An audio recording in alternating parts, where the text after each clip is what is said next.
Tim Duncan just fired back at LeBron James, and the basketball world went crazy.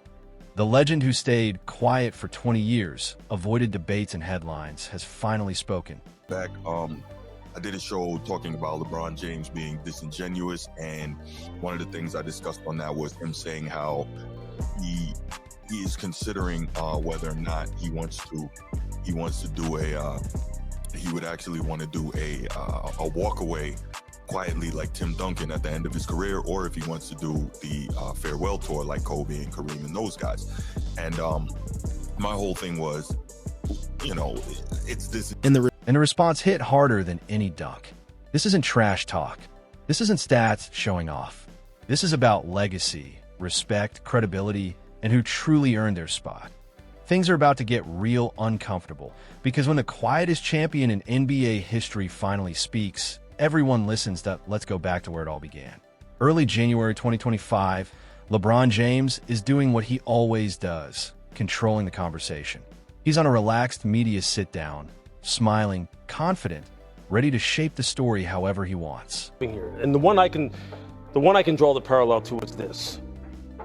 Is anybody going to sit here and tell me in their right mind that Barry Sanders is not one of the greatest athletes to ever walk the face of the Spurs, 100%. Regardless of just being a football player? Right. They came close to maybe, advancing through the playoffs. Not that close. Exactly. Yeah. But my point you're right. But my point being, you wouldn't have a discussion about great players in the NFL without including Barry Sanders. But this is a different discussion. This is a very, when you're talking about winning, They start with the usual praise, his longevity, dominance, still playing at 40. Nothing new there. Then the question everyone is waiting for: where does LeBron rank all time? LeBron leans forward, locks eyes, and gives that look, the one that says he's been holding back. "I respect everyone before me," he says, "but let's be real. 5 rings don't mean what they used to. The game's different. The competition's different. Some guys have the same superstar teammates their whole careers. One system, one coach." Great coaching, persistence, drive, love for the game. We remember what happened last year and how it felt in that locker room, and we used it and built on it, and got back here, and it's amazing. It makes last year okay. 17 years you have toiled side by side with Greg Popovich. What makes that relationship so special? His fire, he brings it every year. That's not the whole story, he says. LeBron talks about different cities, different systems, different eras of talent. He frames himself as the ultimate test, proving it everywhere, every time. "I got the stats, the rings, the finals, the MVPs, the all-around game. 10 finals, multiple franchises, and I'm still doing it at 40. So when we talk greatest ever, what more do you need?" The interviewer tries to interrupt, but LeBron keeps going. "Some legends had it easier than they admit. Fewer elite teams, dynasties built for them. I built mine the hard way. That's just facts." Start David. Okay. Bench Manu, and I'll cut the French boy. Can I do it again? Wait, I got start, bench, cut. Kobe Bryant, Michael Jordan, LeBron James. No, I refuse to answer that one. You can't plead the fifth. I will start all 3 of them and cut and bench myself. That is a correct answer. That's a correct answer. Okay, how about this? This is one of... And just like that, the clip explodes. Twitter lights up. Instagram fills with reaction videos. TikTok breaks it down line by line. Every word gets dissected, replayed, argued over that LeBron doesn't drop a single name. He doesn't need to. Everyone knows who he's talking about: Duncan and the Spurs. His point? 5 rings with one team aren't the same. The pushback comes fast. 5 rings is 5 rings. People argue. Sports shows go wild. Analysts pick sides. The hot take factory is running full throttle. But no one saw what was coming. While LeBron dominated headlines in San Antonio, the quietest champion in NBA history was watching: Tim Duncan. For the first time in 20 years, Duncan was bothered. Remember why that matters. 19 seasons, 5 championships, 3 finals MVPs, 2 regular season MVPs, 15 All-NBA selections. A resume louder than any microphone. Through every GOAT debate, every viral clip, Duncan stayed silent. No campaigns, no interviews, no narrative, no self-promotion. He just won. Then he went home. While other legends chased commercials and media empires, Duncan was fixing old cars and keeping to himself. No noise, no chest pounding, just banners. That's why what happens next hits so hard. Duncan, retired and quiet, was coaching youth basketball in his spare time. No farewell tour, no documentary, no dramatic final season. He played his last game, walked away, and disappeared.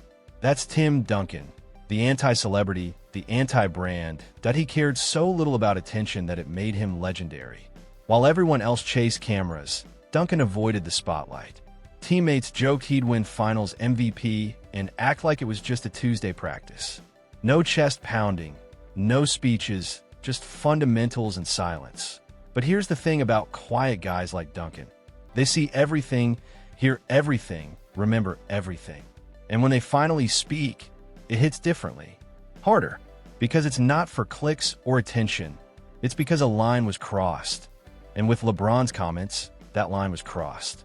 By mid-January, whispers started moving through basketball circles.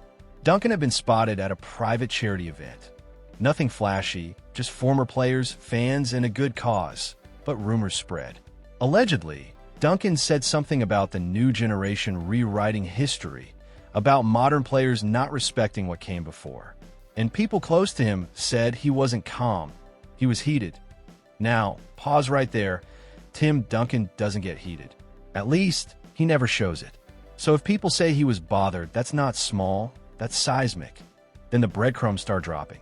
Manu Ginobili, Duncan's longtime teammate, posts an Instagram story. Just a photo of championship rings on a table. No caption, no emojis, but everyone gets the message. Then Tony Parker appears on a podcast. Asked about the GOAT debate, he smiles. Some players play the game the right way. Kim first, ego last. That's real winning. No names, no shots fired, but the timing is perfect. The Spurs family is clearly circling the wagons. Still, Duncan himself stays silent. And that silence speaks louder than anything else. People start asking the unthinkable. Is the big fundamental finally going to speak? By late January, the basketball world is holding its breath. LeBron's comments have been viral for weeks. The debate is everywhere. TV, podcast, social media. But it feels unfinished, like everyone's waiting for the other shoe to drop. Rumors get louder. NBA insiders tweet that Duncan may do a rare interview. Nothing confirmed, but sources say he's open to talking. Multiple outlets reach out. Normally, he declines everything. No interviews, no media tours, but this time he's considering it. Speculation runs wild. Will he respond? Address LeBron directly? What could Duncan possibly say after all these years? Here's the thing about legends. When they stay silent for 2 decades, their voice becomes priceless. Every word matters. Duncan knows that if he speaks, it won't be reckless or emotional. It will be deliberate, precise, and devastating in the quietest way possible. Behind the scenes, his phone is blowing up. Agents, media execs, former coaches. Some say ignore it. Don't get dragged in. Others push. Someone has to set the record straight. If not you, then who? Duncan is torn. Part of him doesn't care. He's never needed validation, never chased praise. Why start now?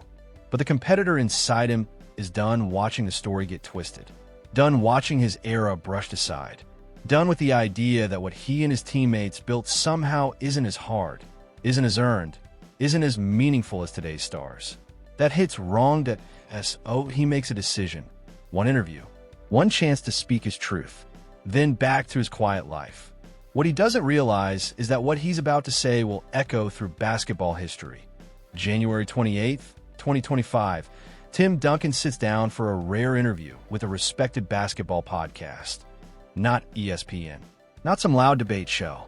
A low-key podcast, exactly the kind of place Duncan would choose. The host is nervous. This is the biggest guest he's ever had, and everyone listening knows it. They start safe. Duncan talks about his foundation, life after basketball, coaching youth teams. He's relaxed, smiling. Classic Duncan. Humble, grounded, completely comfortable without the spotlight. But about 15 minutes in, the host takes a breath and goes there. "Tim, I have to ask," he says. "There's been a lot of talk lately about legacies and greatness. LeBron made some comments a few weeks ago that went viral. Have you seen them? And do you have any thoughts?" The room shifts. You can feel it even through the audio.